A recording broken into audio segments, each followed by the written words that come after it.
Om Namah Shivaya. Om Namah Shivaya. Om Namah Shivaya.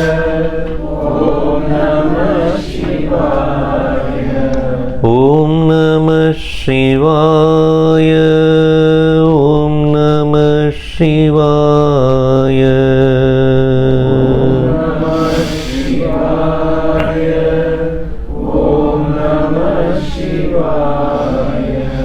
Om Namah Shivaya. Om Namah Shivaya. Om Namah Shivaya.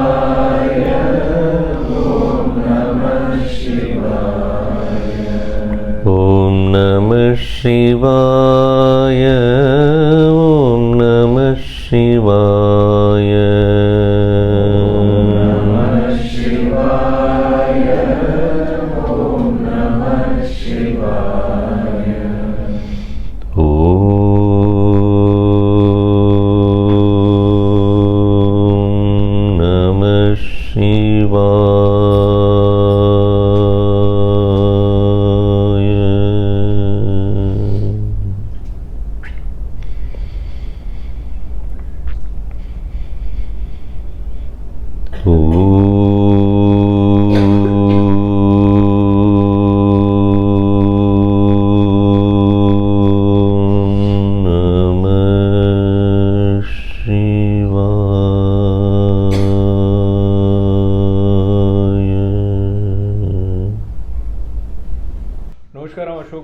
Distinct pleasure and honor of sitting with Swami Ishwarananda ji, who has come from LA. We are sitting in Tampa, and this is 146th celebration of Bhagwan's life here by devotees. We had the good fortune of listening to Swami yesterday, and today also we will be having. So, Swami, what I gather from your sharing relates to how we deal with our mind. And when we look at Bhagavad Gita, that also is a concurrent theme. Mind is restless many times. There is a sense of impatience. Now, how should we address a mind which is one distracted by many things, which takes away a sense of peace or having a real taste of joy? So I request you to begin with that. So this is a universal problem. Arjuna also asked this question to Lord Krishna. My mind is unsteady, fickle, powerful, uncontrollable. So it's not a new thing, and all of us suffer the same situation of the mind. So controlling the mind can be done through many different practices. Yoga Shastra says pranayama is okay to do, but it preceded by yama dhamma. Yama and niyama. Yama, niyama, pranayama, yama, niyama, asana, pranayama, pratyahara, dharana, dhyanam, samadhi. So, Ashtanga Yoga says that first is yama and niyama, external, internal disciplines. Then asana, the posture that you take. And then pranayama, that is the control of the breath. Then pratyahara, withdrawal of the mind. Dharana, concentration. Dhyanams, that is meditation. And samadhi. So that is final state of meditation, stillness. Now Vedanta does not fully propagate or suggest to us to forcefully quiet the mind. The method used in our teachings, what we find from the teachings of Upanishad and Gita is, know the false nature of both the objects that we see and the thoughts that arise. when I know a thing is false, I have no more eagerness to experience it. Maybe for a short period of time for the temporary joy, but I don't give reality to it. I give a simple example of that. So once I was invited to eat in somebody's house, and the lady started to cook after I reached there. So I was very hungry. And then there was a plate full of fruits, a mango and an apple, orange and all that. So I said, okay, until she comes, at least let me eat this. I took a mango and I put it in my mouth and bit it. It was wax. Oh man. Oh man. Oh man. So Okay.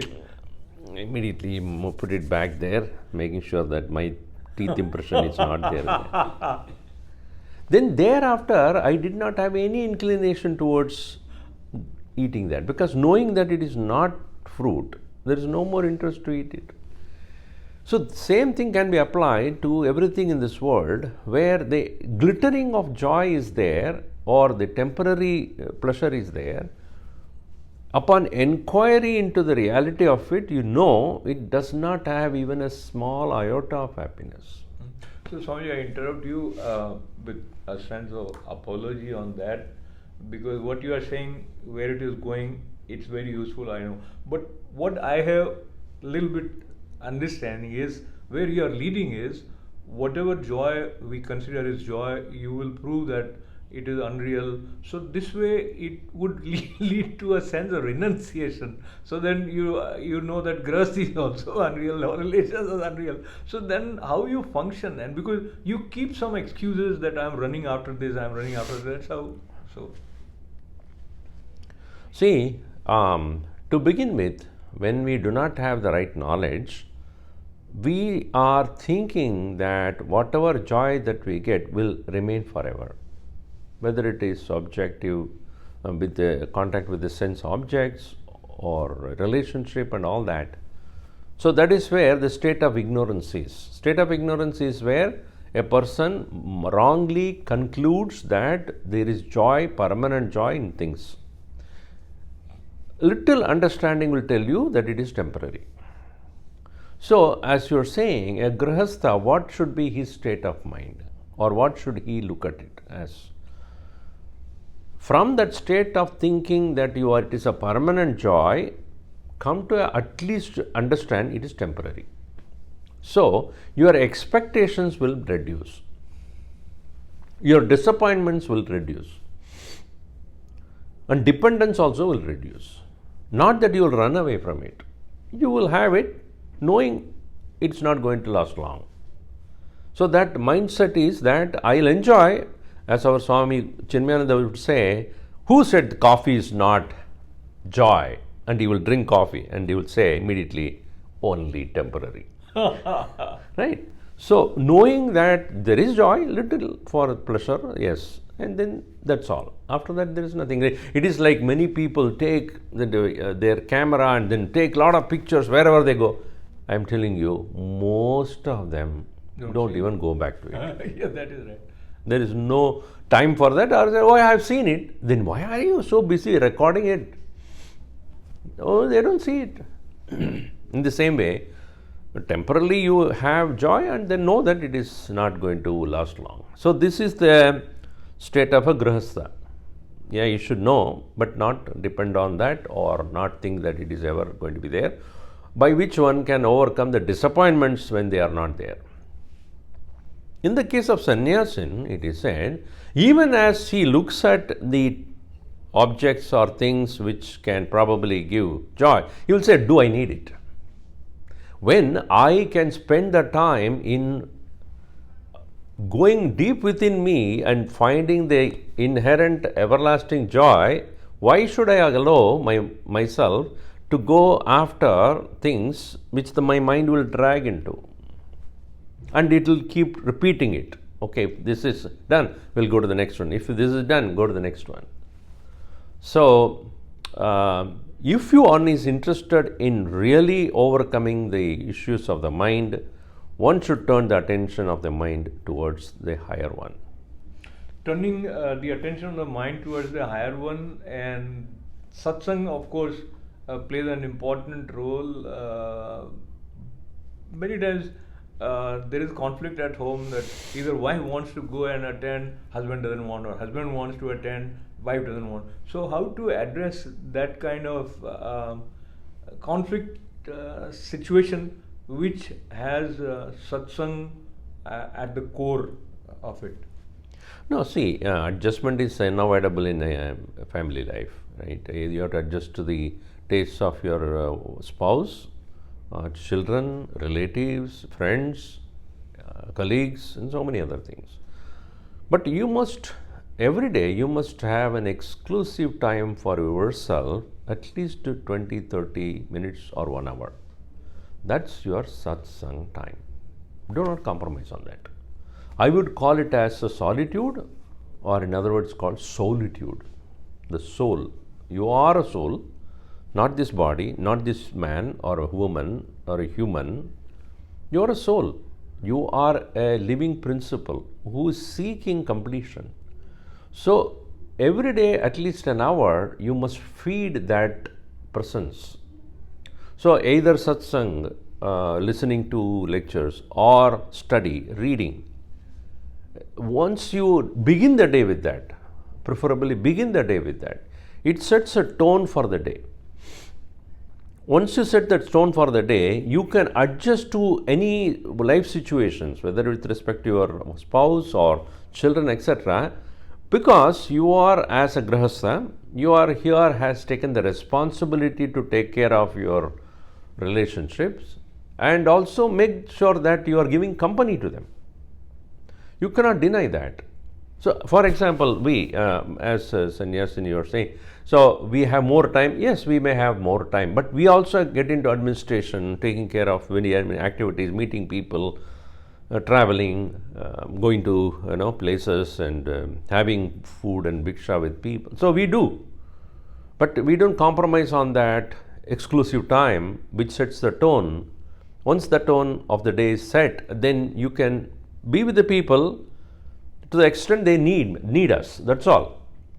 It's more of you giving time to them than you want their company, really speaking. So, Swami, time is very important.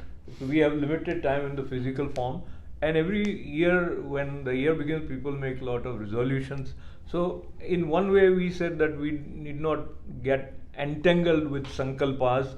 In the other way we said that you take a sankalpa, then only, even while we are worshipping, we do take sankalpas. So talk to me about, in the light of Bhagavad Gita, if you had to design a year as marked from 1st January to 31st December, what is the basic guideline that you may share? As I said, resolve yourself to stay with your own self, the soul, every day at least for an hour, exclusively, not with somebody. Yeah. So either you can have your own seat of meditation at home, or you go to the garden and sit down, or take some book and reflect on, or listen to the lecture and think about it. But that time is not for anybody else, for you. So probably start early. The day can be started early, 1 hour early. You can go to bed 1 hour earlier. Adjust that. Instead of going to bed at 10:30, you go to bed at 9:30. And instead of getting up at 6, get up at 5. So that 1 hour exclusively for you and the Lord within. And that, when you start doing it, you will see a significant difference. Because what comes to you in the early morning hours of your daily life, it starts to guide you. And if you start the day with coffee and newspaper, the CNN news or what news, then that will be going on in your head throughout the day. So don't start with negative thoughts or disturbing events. Start with a solemn, quiet, peaceful, auspicious note. That's one thing. Whenever time permits, maybe a weekend, etc., spend exclusive time in the company of the sadhu, if possible, wherever it's available. Or spend extra time on the weekend in contemplation, meditation, or if you are familiar with puja, etc. Because I know during the whole week you are so busy with so many things. And whenever there is occasion for spiritual satsang or a retreat like this, so you make sure that, of course, you can tell your spouse, okay, I am available for all these weekends, but one weekend of a month or one weekend in a quarter, I have to recharge my spiritual being. I have to do that. So, not to deprive your company to your children or the spouse, etc. Give them your time, give them your, your company, and because you have taken the responsibility to do that. Otherwise, you should not have married. Having married, you have to compromise on that. Yeah.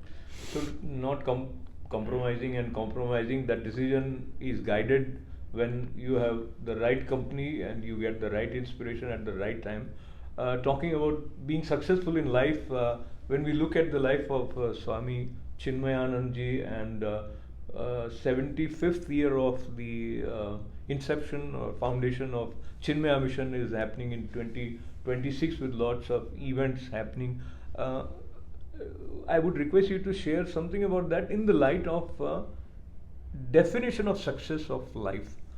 One way to look at success is how many people you have impacted, but many people don't have the kind of impact that sadhus have, though we feel that they didn't succeed in householders' life, so they left this life. But that's just a lighter side. Coming back to the essence as you perceive or you see in the light of Shastras, the successful life lived. And then we come to Swami. Many people ask this question to me, are you a successful Swami? I said, I don't understand that question itself. So, but successful spiritual life is where how quickly you are able to quiet your mind. In my perception or in my understanding, that is the way I put my milestone. In any situation, how calm is my mind? How abiding, how peacefully it is remaining in any situation? That not out of any control over the mind, not controlling the mind, but naturally subsiding because of seeing the insignificance of all other things around me. It is not necessary. Once you know it's not necessary, you may be in the presence of those things, but you are not interested. Like this food is kept here, I couldn't, this bagel is there, the cake is there, and then so many jams. And I don't want it. It's simple as that. Even though I didn't have much of a breakfast, I don't need it. I don't think I need it. So when you know you don't need it, your mind is calm. You let it be there, let it not be there.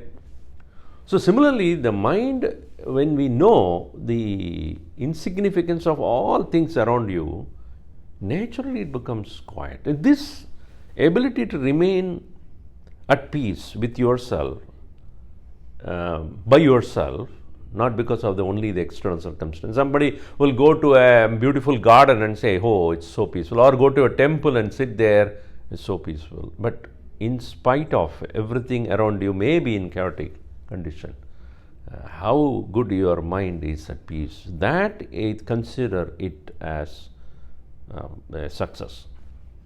Secondly, how effortlessly you think about God.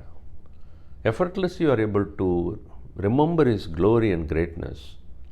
That makes a mind elevate itself to a higher realm of appreciation of God.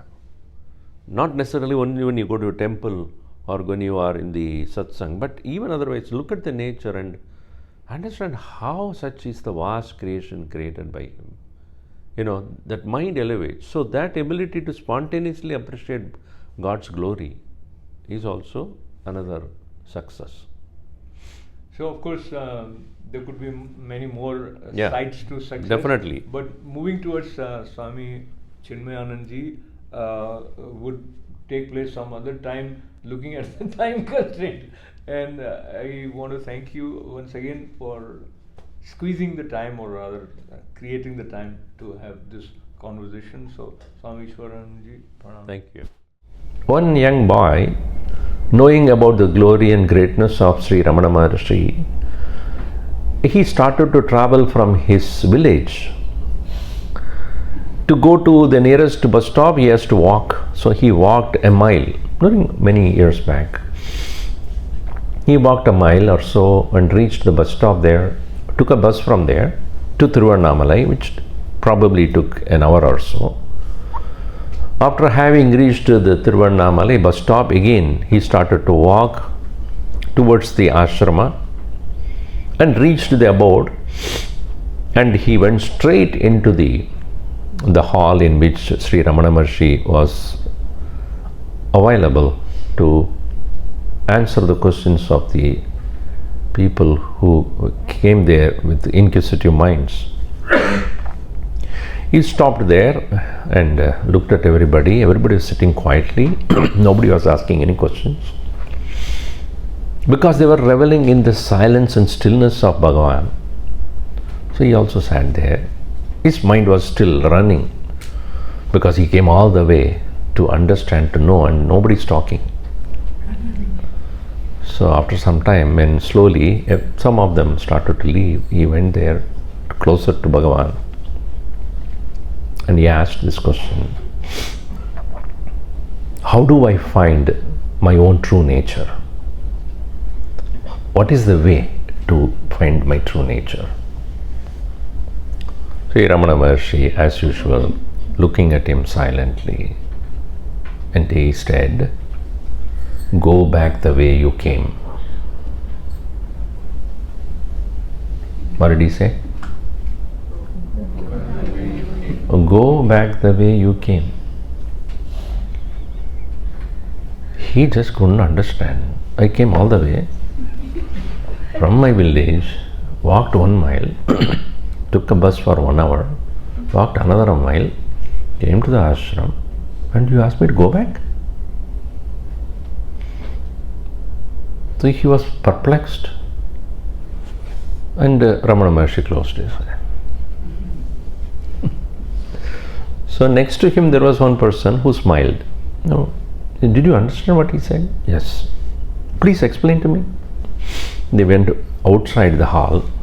What did you understand? You tell me. So the boy said, he asked me to go back home. No, that's not what he said. That's what he said. You also heard? Go back the way you came. No. Go back the way you came means you, the ego, go to this origin. Go back to the very source of this individuality, and the very place where the individuality has sprung, the ego has manifested. It is in the same place where you will find your true nature too. In Vedanta, what we say, where the rope is, there the snake is. Where the snake is, there itself is the rope. It cannot be otherwise. And that is the reason why in Saddarshanam he begins with that statement. We'll come to that a little later. So, Vinamadam Ajnanam Unmulayan, removing the ignorance of those people who surrender to him. Pashyan Vishwam Api Idam. Even though he sees the world like you and I see it, but not the same way. Pashyan Vishwam Api Idam Ullasatiyaha. He revels, he enjoys. So then Vishwasya Pare Paraha, one who is beyond this world, rising above from the world. Tasmai Sri Ramanaya Loka Gurave Shokasya Hantre Namaha.